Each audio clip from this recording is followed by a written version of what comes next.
Hey everybody, welcome back to the channel. Wolfman Walsh and the Infinite Enzo here. We're just gonna do a quick Got him! Quick for us, 20 minutes. Recap of That's if we're lucky. That's if we're lucky. A quick recap of Blade Show 2023 in Atlanta. Yes. Now, neither one of us got to go. I guess we'll like a recap of our personal favorite, yeah. our personal favorite. You'll see it here, top 3 of our personal favorite from this year's Blade Show in Atlanta. Now, we didn't get to go. I was on vacation. Yeah. I didn't have anything going on. I could have gone, but I'm not going to go without Walsh. That would have been like the bummer of the century. Let's start off with pocket check. Yes. You want me to go first? Yeah, what do you got? Okay, so I have a theme today. My theme is knives that I have fixed. So the benefit though when you get into modding is that it tends to, as a byproduct, you learn how to fix problems. Yeah. So number one, I'll do this and then we'll do yours and we'll kind of work. Okay. Does that sound good? Yeah. Okay, number one is the Artisan Gavco Great White. This knife has a good snap. Liner lock, ARRPM 9 steel, that funky Gavco design. Got a recurve here, compound. That's not a compound, but yeah, there's a recurve right in the middle of the blade there. Have you had to sharpen that yet? No, and I don't know how. Okay, I was curious. I've been thinking about it because I was like imagining, well, how am I going to do that? Yeah. I'll just cross that bridge when the time comes because I don't know what the hell I'm going to do. Sounds like a video. Might be. Alright, what else you got? Alright, let's see. Because you've already always got like 5. That's true. I've got 3. Okay, so Boker Club knife? Clubman's or the club knife? I think it's the club knife. I think it's just the club. Boker Club. You'll have to excuse my friend. He's a little slow. This is one of Smoky Mountain Knife Works exclusives. It's in burlap micarta, really lovely burlap micarta. Copper bolsters, and it's integral. So you have a copper integral frame. It's really cool. Wonderful knife, 01 steel, which is what I wanted. You don't see 01 that often. So very cool carbon steel. That is the Boker Club. Wonderful action. Should I go ahead and last one here? Yeah, last one. Okay. Knock it out. One other thing. These pants. I got these pants at Kroger. Okay. This is these are oh god, I can't remember what brand they are, but they have Kroger. Yes, they have. I don't know if I'm still in frame. They have a pocket right here. So this is like my new thing now. Is I carry 2 modern knives and 1 traditional now. This is the way I like to do it. So another knife I fixed, the Demco 80-20.5. It's a thing of beauty. It's one of these things where it's like this knife is now as wonderful as it should be. And he did a video on that, kind of saying that. Yeah. So we'll link it up here if we think to link it. But anyway, so yeah, I've been carrying the heck out of that. But yeah, all fixed. It's glorious carrying something that is finally as good as you hoped it would be. But anyway, what you got? A little bit less. A little bit less. We both carried the same pen today. There you go. I've taken mine off, so we both have the Two Sons titanium bolt action pen. May I insert a coin real quick? Sure. Forgot. I have a coin as well. You're always on the coins, and I forget. Yeah. The Imperial Septum. If you know, you know. Okay. Please continue, sir. So I guess I'll kick off the coin. We'll go from coin to coin. You haven't seen this one yet. This is the Seize the Night, Time Devours All coin. So. Oh, that's badass. That's cool. Dude. Ooh, I like that. Where'd you get this? I have no idea. Well, one of our friends on Instagram had one, and I just went in and typed in all the Latin phrases off the coin into Google, and it was like, "Did you mean this?" And I said, "Yes, I did." And I ordered it, and it came in last week while I was on vacation. So today was my first day carrying it. So very cool. Very nice. So there's that. My theme for knives today is I was going super slicey. Okay. So the first one that I went with was the Cold Steel Finn Wolf. You've seen this on a couple of... This is my first time seeing this one. A couple of shorts that we've done this week. It's great. It doesn't drop shut like the 8010. I was going to ask, can you do the finger catch? Like you can No, not with this one. Okay. It's super tight. You have to want to open it, and you have to want to close it. But at the same time, it doesn't long one doesn't fall out, you're not going to stab yourself with it, so I'll let you have that for a second. Oh, yes. But as you said, the Scandi grind on this knife is insane. So there's a video, I don't think it's out yet, of me just like kind of walking this on an apple. And then just the apple. That feels great in hand. Yeah. Have you taken this to wood yet? No, not to Oh, dude. So I've only taken it to food and paper and cardboard so far. I said it in that video. Hey. I'm going to say it in this video. Hey, Cold Steel, if you're watching, you're not. I have some great ideas on how to improve this knife. It's a great knife. It'd be a little better. You know what surprises me is for a triad lock? Yeah. Ooh, man. For a $35 Yes. triad lock. Wow. Wow. Yeah, nice. So, keeping with the thin and slicey, I also went with the Condor Beautiful. Carlitos. So, if I didn't say, I don't think I said, because I mean, I've forgotten. Oh yeah, AUS 8A and 1075. Nice. Both of them super thin, super slicey, and super light. Honestly, I still have a soft spot. I know, like, a lot of people tend to, I don't know, kind of throw AUS 8A out with HCR, but I don't know. I've always had a soft spot for AUS 8. Yeah, just because they both have an 8 in them, that doesn't mean they're related. It really does. That AUS 8 will blow HCR out of the water. I've got my top 3 knives from Blade Show 2023. Yes, sir. And a honorable mention.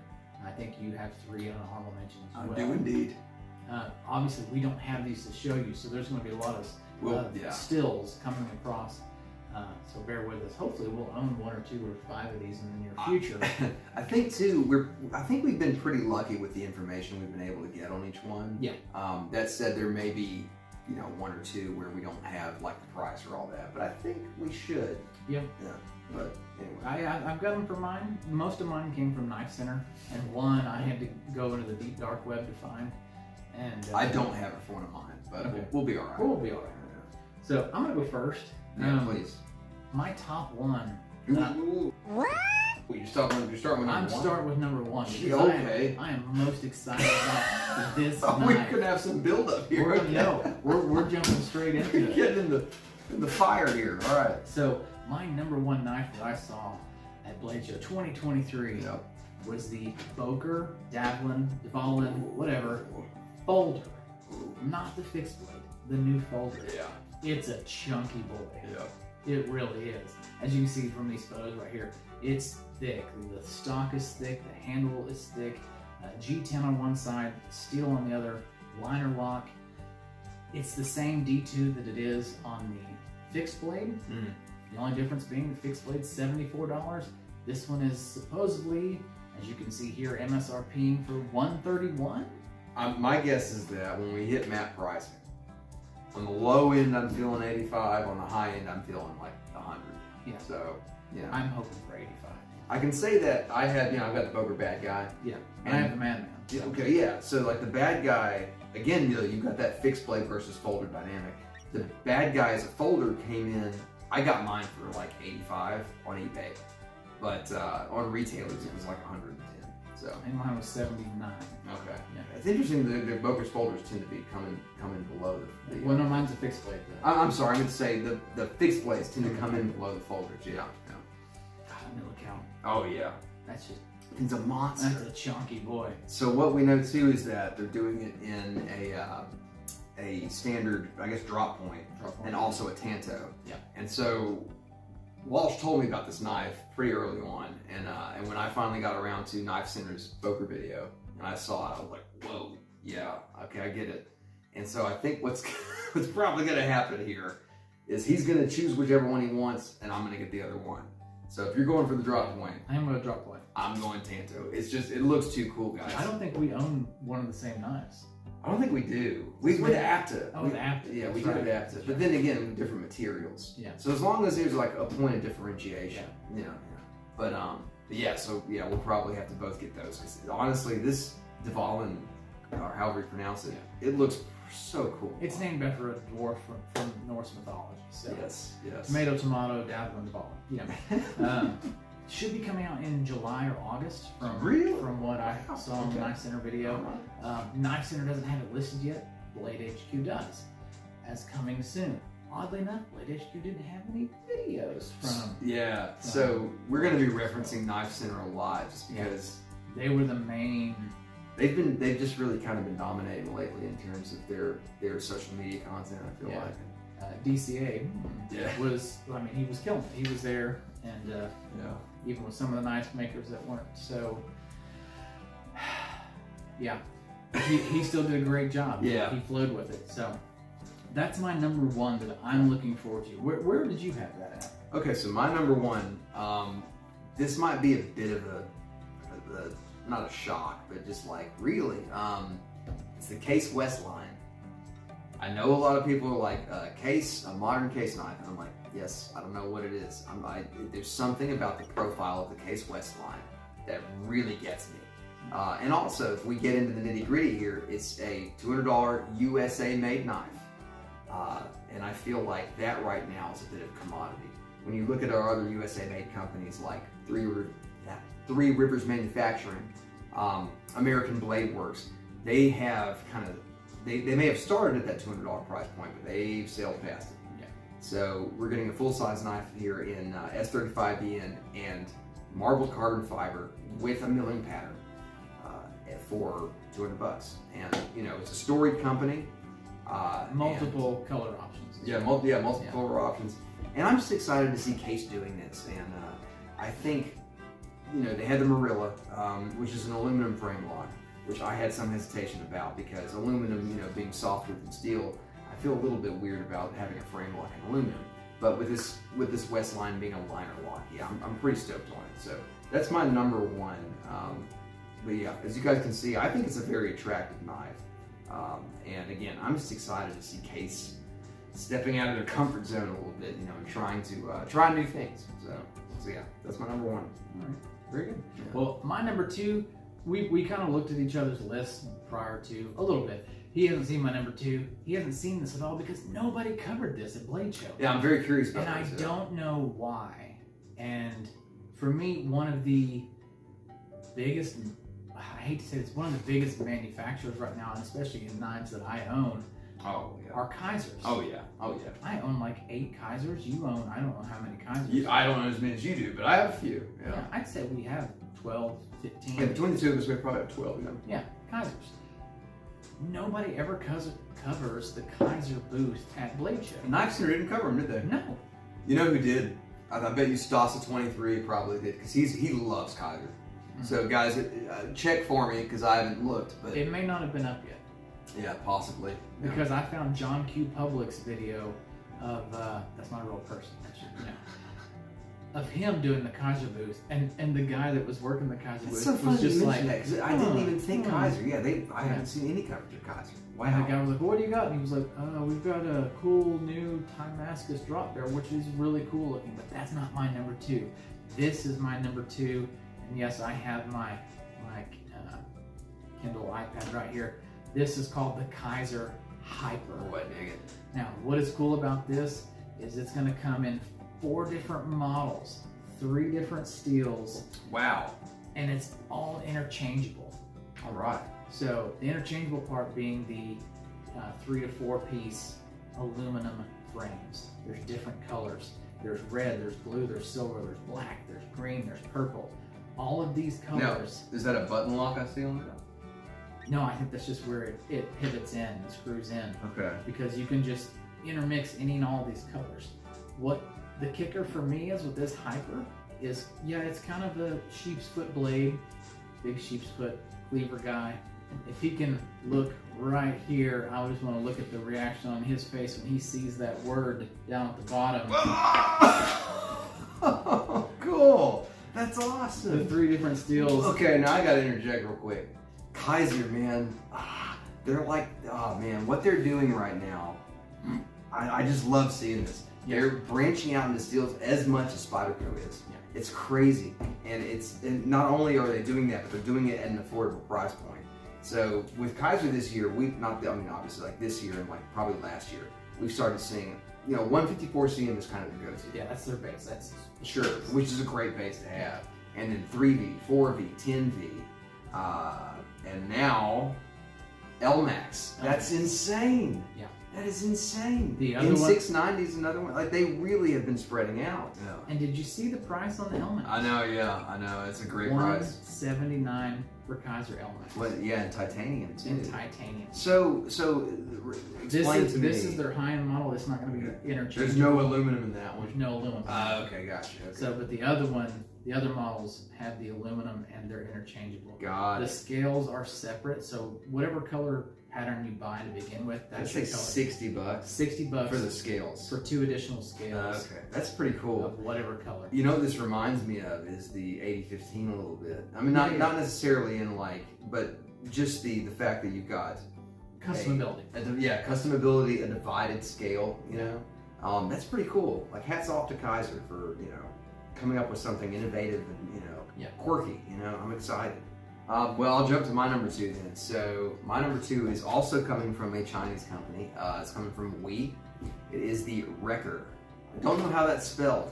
I just watched the video from Knife Center, and judging by the way they were talking about it, they mentioned the name was a palindrome. Yeah. So I don't know if it's R-E-K-K-E-R or what, but something like that.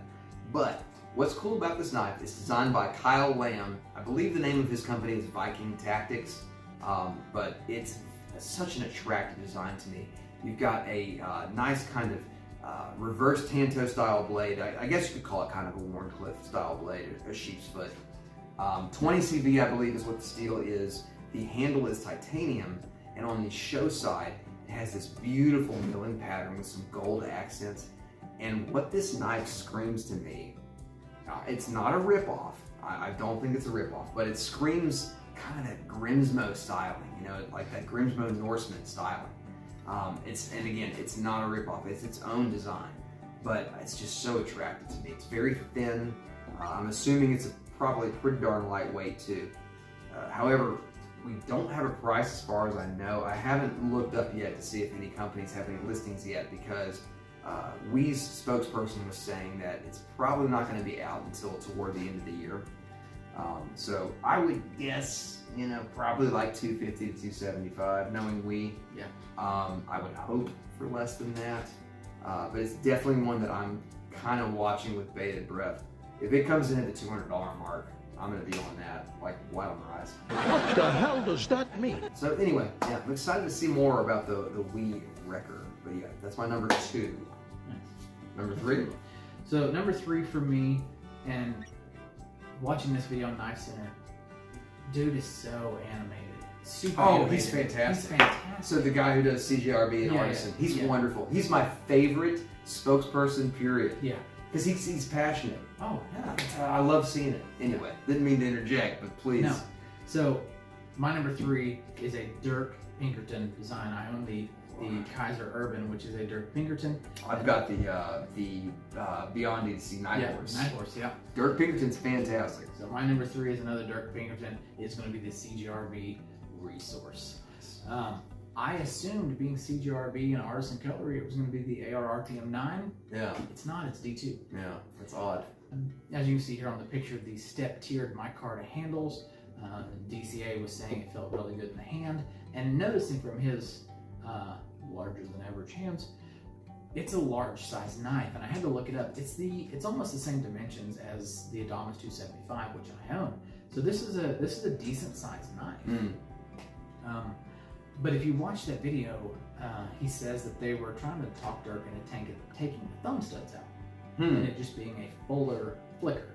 Nah. I like the thumb studs, and even DCA was like, no. Well, the thing is too, they're placed behind the plunge line, so it's you the can perfect. do either. There's no need to not have them. I mean, it's a perfect placement. Yeah, I say keep them. Yeah. So I like it. I like the size. I think it's a great size. I don't own a lot of big knives. I own like 3 big knives and 30 little knives. Little knives, sub $75. That's my honey hole. Really? This is a big knife. They said may fall around $80. That's fantastic. I'm all about it. Yeah. So, late 2023. So that's my top 3. Okay. What finishes out your top 3? Number 3. Okay, I'm excited about this one actually. Honestly, it was tough for me to do a top 3 because I'm pretty equally excited about all of these. But the Spyderco Tenacious M4. Oh, okay. M4. I'm excited. And the reason being is that it's going to be reasonably affordable. I think we're coming in around the $100 mark. Again, that was another one of those things I couldn't get a clear reference point on, but I think it's going to be between like 100 and 125. So we've got kind of a tan G10. Of course, the Tenacious, it's a tried and true design. It's coming from Spyderco's China factory. It's a liner lock, and I believe the Tenacious runs on washers. But just the fact that they're trying to get us a super steel in such a fundamental kind of platform is really what excites me. And of course, I'm thinking about it in terms of like what can be done with it modding wise, you know. But even beyond that, it's a great, man, M4 is such a great steel, and you don't see it super often. Obviously, like Benchmade has M4 in the Freak, but Spyderco has M4 in a couple things. But it's not really. Like the Chinese companies, I don't think are really doing it for at all. So that was one I'm really excited about. Just a classic design. It's Eric Glesser, who is the of course with Spyderco who designed that knife. Yeah, I'm excited to see a really well designed fundamental kind of form factor coming from Spyderco in a really great steel. The Spyderco Tenacious and M4 takes my number 3 spot. Sorry. All right, I'm gonna do an honorable mention. This is an honorable mention for me because I'm probably not gonna buy it because I'm not the traditional guy. He's the traditional guy. But this traditional caught my eye enough that I gave it a look. Not like I'm gonna take you home, but just like, damn. You know. And that is it's a very long You name. ogled it. I ogled it. Wanted to fondle it. You took it too far, man! You took it too far! No, but no, the Case Smooth, Kelly Green, Curly Oak, Folding Hunter. There we go. That's a mouthful.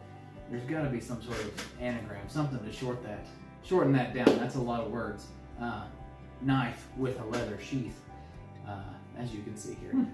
It's a nickel silver bolsters. The brass case bomb shoulders look really great. The True Sharp Steel, which I still don't know what that is. It's like 420 HC. 420 HC. Yeah. Okay, that's why he's here.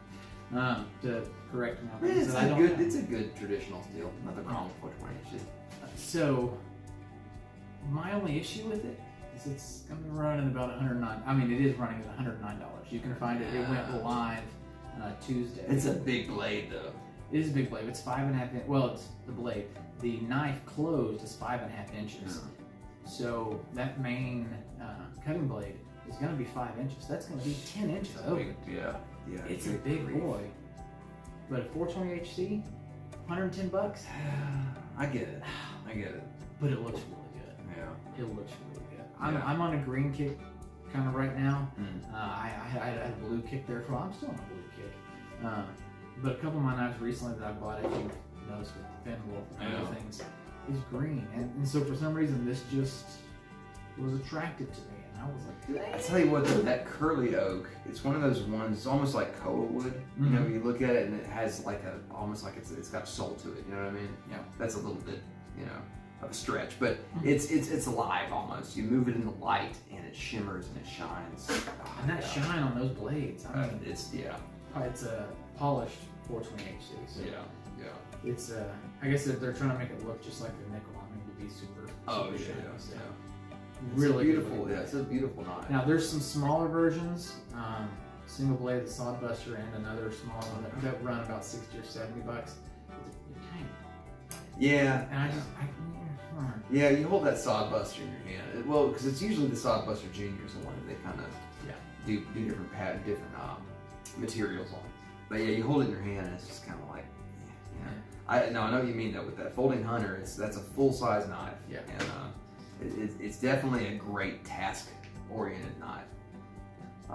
Awesome. That's a good choice for an honorable mention. What's yours? I'm going to pressure you into getting that. Okay, for me, actually, again, this was tough. It's the Boker Coffin Did you see that one? Oh yeah. Yeah, I'm pretty interested. Dude, I didn't think about that. Pretty interested. The price point's great too. So what it is, it's a slip joint in MagnaCut designed by Chuck Gudritis. Chuck. If you know the it's Chuck. If you know the pronunciation, please tell me. But Chuck, of course, is known as an awesome custom slip joint maker. I was really excited to see that Boker collaborated with him on this. Not only is it a great slip joint design, but it's a really cool steel. MagnaCut, obviously. I don't have any MagnaCut in my collection, so this might be the first opportunity that I take to get some MagnaCut. But I thought it was a beautiful pattern.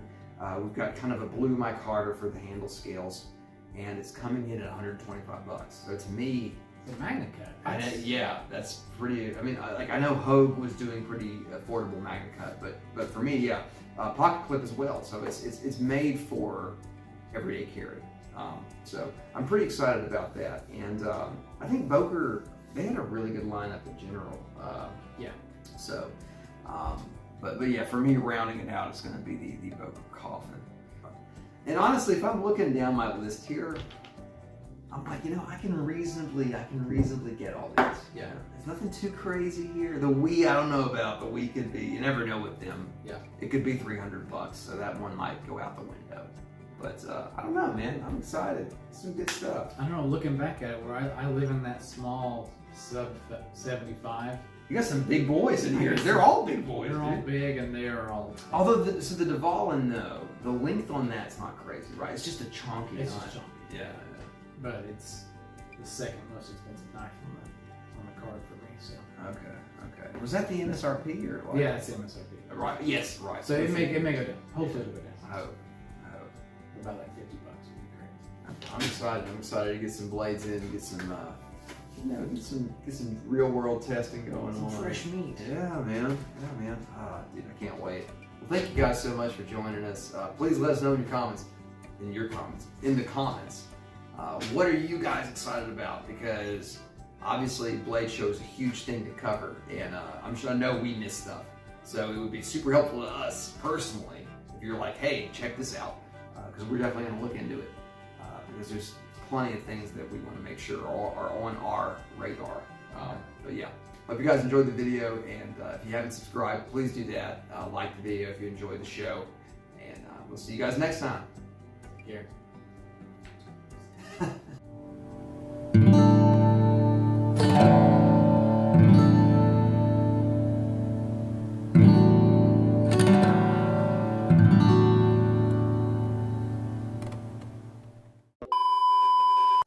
News anchor all of a sudden.